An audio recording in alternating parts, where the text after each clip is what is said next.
आज हम पढ़ेंगे जूल का नियम, क्योंकि हमारा जो टॉपिक है वो थर्मोडायनेमिक्स चल रहा था।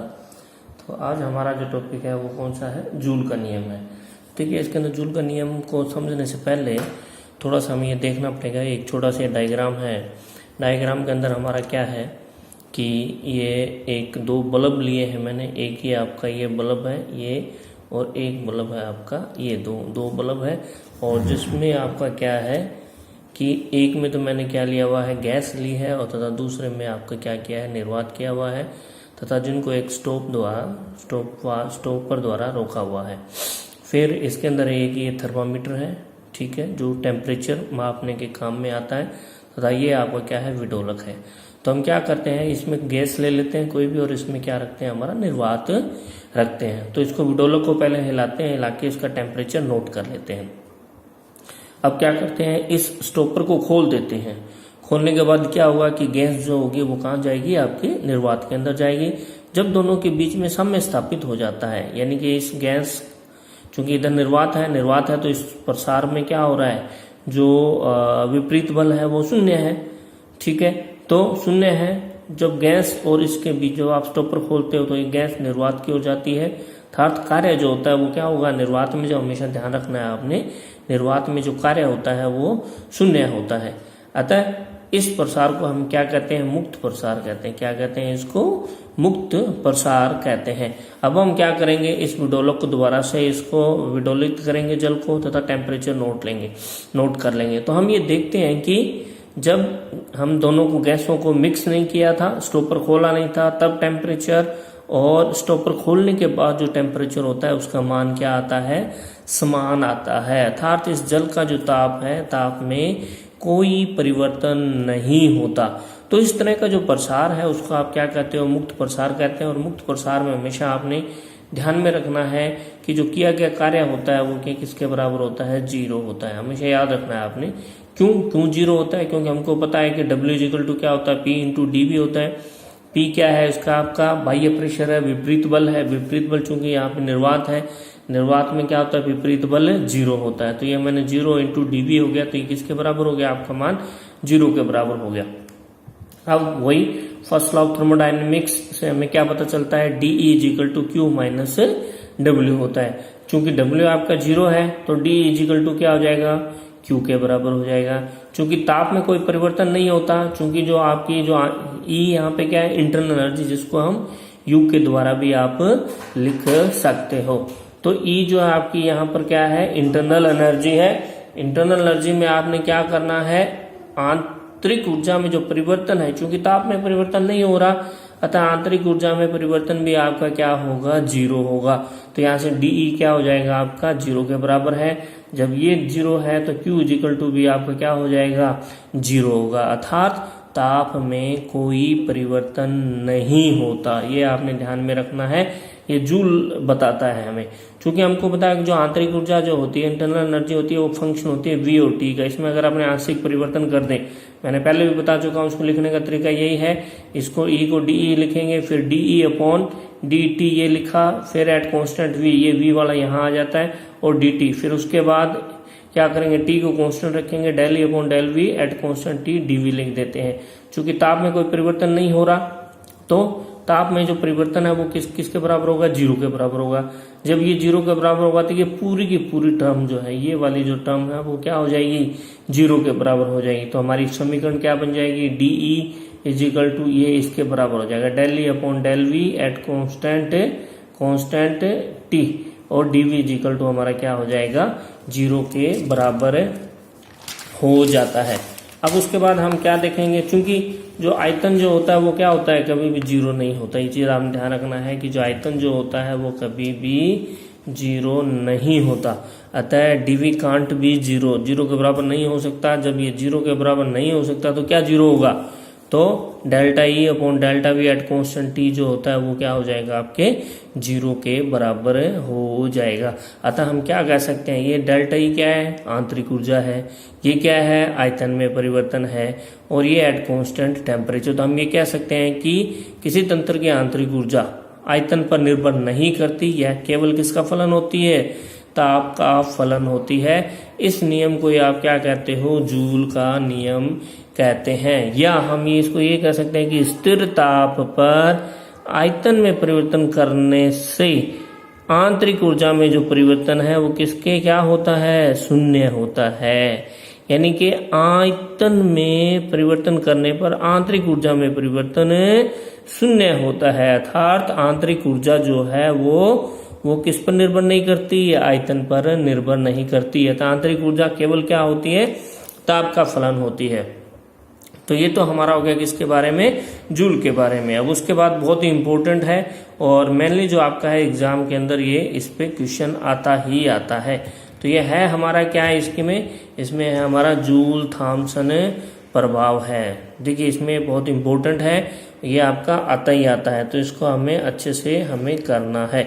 तो इसमें है क्या आपका जूल थॉम्सन, 2-3 चीजें हमें इसमें ध्यान रखनी है। पहला तो होता है रुद्धोष्म कंडीशन में, रुद्धोष्म परिस्थितियों में यदि किसी गैस को उच्च दाब से निम्न दाब की ओर एक सूक्ष्म छिद्र द्वारा प्रसार करने पर गैस का शीतलन हो जाता है। तो पहले तो चीज ये है कि कंडीशन क्या होनी चाहिए, रुद्धोष्म होनी चाहिए। तो अगर किसी भी गैस को उच्च दाब से निम्न दाब की ओर और एक सूक्ष्म छिद्र द्वारा प्रसार करेंगे तो वो गैस क्या हो जाती है, ठंडी हो जाती है। जैसे कि हमारे दैनिक जीवन में हम बहुत सारे उदाहरण देखते हैं, ठीक है।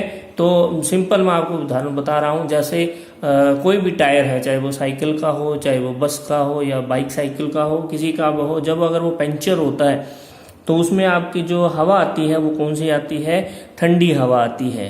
क्यों, क्योंकि वो जो आपका टायर है, टायर के अंदर क्या है, उच्च दाब है। बाहर जो आपका वो सूक्ष्म छिद्र से जा रही है तो इसका मतलब वो आपका क्या कह रहा है कि रुद्धोष्म, लेकिन कंडीशन क्या होनी चाहिए, रुद्धोष्म कंडीशन होनी चाहिए। न तो तंत्र और सराउंडिंग के बीच में ऊष्मा का विनिमय नहीं होना चाहिए। अतः जब भी जो हवा जो आती है टायर से वो क्या आती है, ठंडी आती है। क्योंकि रुद्धोष्म कंडीशन है, सराउंडिंग से तो ऊष्मा वो ग्रहण नहीं कर सकता।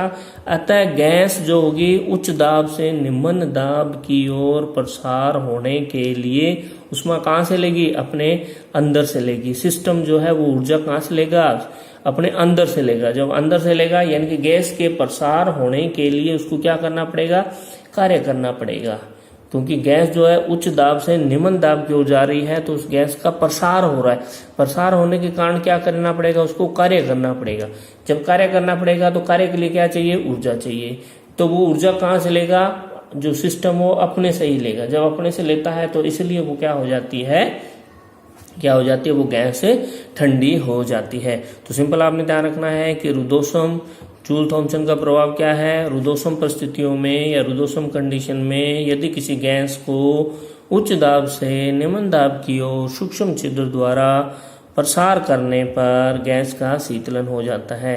लेकिन आपने ये भी इसमें ध्यान में रखना है कि हाइड्रोजन और हीलियम ये 2 गैसें हैं। चूंकि ये गैसें क्या होती है, स्थायी गैसें होती है, हाइड्रोजन और हीलियम। हाइड्रोजन और हीलियम को छोड़कर सामान्य ताप और दाब पर सभी गैसें यह प्रभाव दिखाती है। लेकिन हाइड्रोजन जो होता है यह प्रभाव -80 डिग्री सेल्सियस पे और हीलियम जो होता है -240 डिग्री सेल्सियस पर यह प्रभाव दिखाती है। तो ये इस सिद्धांत का उपयोग कहाँ होता है, इस सिद्धांत का जो उपयोग है वो गैसों के द्रवीकरण में होता है। कहाँ होता है इसका उपयोग, गैसों के द्रवीकरण के अंदर इसका उपयोग होता है। ठीक है, तो ये आपने ध्यान में रखना है कि गैसों का द्रवीकरण करना है तो हम शीतलन का प्रभाव करते हैं, वही चीज है। अब उसके बाद है जूल थॉम्सन गुणांक। इसको हम किसके द्वारा प्रदर्शित करते हैं, म्यू जे टी। जे जूल आ गया और टी का मतलब आ गया थॉम्सन। ये म्यू लिख देते हैं, म्यू के पैर में जे टी लिख देते हैं। ये होता क्या, देखिए ये एच का मतलब स्थिर एंथैल्पी पर, किसके ऊपर, स्थिर एंथैल्पी पर। ये डेल्टा पी क्या है, दाब में परिवर्तन, ठीक है बेटे। और डेल्टा टी क्या है, ताप में परिवर्तन। तो ये परिभाषा क्या होगी, स्थिर एंथैल्पी पर दाब के साथ ताप में परिवर्तन की दर को क्या कहते हैं, जूल थॉम्सन गुणांक कहते हैं। दोबारा से इसको बोल सकते हैं हम कि स्थिर एंथैल्पी पर दाब में परिवर्तन करने पर ताप में जो परिवर्तन की दर है उसको आप क्या कहते हो, जूल थॉमसन गुणांक कहते हैं। और इसको किससे प्रदर्शित करते हैं हम, म्यू जेटी के द्वारा प्रदर्शित करते हैं। तो वो होता क्या है हमारा, स्थिर एंथैल्पी पर दाब में परिवर्तन करने पर आयतन में परिवर्तन ताप में परिवर्तन की दर को हम क्या कहते हैं, जूल थॉमसन गुणांक कहते हैं। तो अब हम इसकी गणना करेंगे या आप इसको कैसे कैलकुलेट कर सकते हो। क्योंकि हमको पता होता है कि जो एंथैल्पी जो होती है, एच जो होता है वो फलन होता है किसका, ताप और दाब का फलन होता है। तो इसका अवकलन कर देंगे। अवकलन बिल्कुल वही सिंपल, एच का डेल्टा एच लिखा, फिर वही पी को कांस्टेंट रखा, तो ये क्या होगा, delta H upon delta T at constant P D T लिखा, प्लस अब टी को स्थिर रखना है, पी के सापेक्ष करना है, तो delta H upon delta P at constant T, और आगे क्या हो गया आपका डीपी। और हमको पता है कि delta H upon delta T at constant P किसके बराबर होता है, सीपी के बराबर होता है। सीपी हमारा यहाँ पे क्या था, स्थिर दाब पर विशिष्ट ऊष्मा थी, ठीक है। तो उसकी जगह पे हम रख देंगे, इसकी जगह पे हमने क्या रखा, सीपी रख दिया, और डीटी का डीटी रख दिया, एज इट इज ये रख दिया। चूंकि जूल थॉमसन में क्या होता है, स्थिर एंथैल्पी होती है ना, क्या होती है हमारी, स्थिर एंथैल्पी होती है। जब ये स्थिर एंथैल्पी है, इसका मतलब एंथैल्पी में परिवर्तन की दर क्या होगी, 0 के बराबर होगी। चूंकि आपका ये DH है, तो DH किसके बराबर हो गया, 0 के बराबर है। तो मैंने यहाँ पे इसके जगह 0 रखा, बाकी एज इट इज लिख दिया। चूंकि ये प्लस का इस साइड में आके क्या हो जाएगा, ये माइनस का हो जाएगा, इजिकल टू क्या हो जाएगा आपका, delta H upon delta P at constant T DP के बराबर हो जाएगा। तो इस डीपी को, किसको, ये जो आपका है, इस डीपी को मैं इधर ले आया, इस साइड में ले आया, और स्थिर एंथैल्पी की कंडीशन लगा दी। तो यहाँ हमारे पास क्या था, डेल्टा टी। इस डीपी को किस में ले आया, मैं यहाँ पे ले आया, तो ये आपका डेल्टा पी, कंडीशन कौन सी लगा दी, डेल्टा एच। ये सीपी को इधर ले गया, क्योंकि यहाँ पे गुणा में था, इधर आके भाग में हो जाएगा, तो 1/CP, और ये एज इट इज लिख दिया। फिर चूंकि हमको पता है कि डेल्टा टी अपॉन डेल्टा, ये वाला जो आपका delta T delta P at constant H, ये किसके बराबर होता है, म्यू जेटी के बराबर होता है। तो म्यू जेटी इक्वल टू क्या हो जाएगा आपका, -1/CP delta H upon delta P at constant T. तो ये हमारा क्या हो गया, किसकी गणना होगी, म्यू जेटी की गणना हो गई। अब एक चीज ध्यान रखना है, हमको पता है कि गैसें क्या होती है, 2 तरह की होती है, एक तो आइडियल गैस होती है, और एक कौन सी गैस होती है, रियल गैसेस होती है। तो ये चीज आपने ध्यान रखनी है, जो जूल थॉमसन का प्रभाव होता है वो हमेशा रियल गैसेस ही दिखाती है, आइडियल गैस जो होती है ये प्रभाव नहीं दर्शाती। क्यों नहीं दर्शाती, क्योंकि आइडियल गैसों के अंदर क्या होता है, जो आकर्षण बल होता है वो क्या होता है, 0 होता है, क्योंकि उनके बीच में किसी भी तरह का आकर्षण बल नहीं पाया जाता। तो इसको हम सिद्ध भी कर सकते हैं।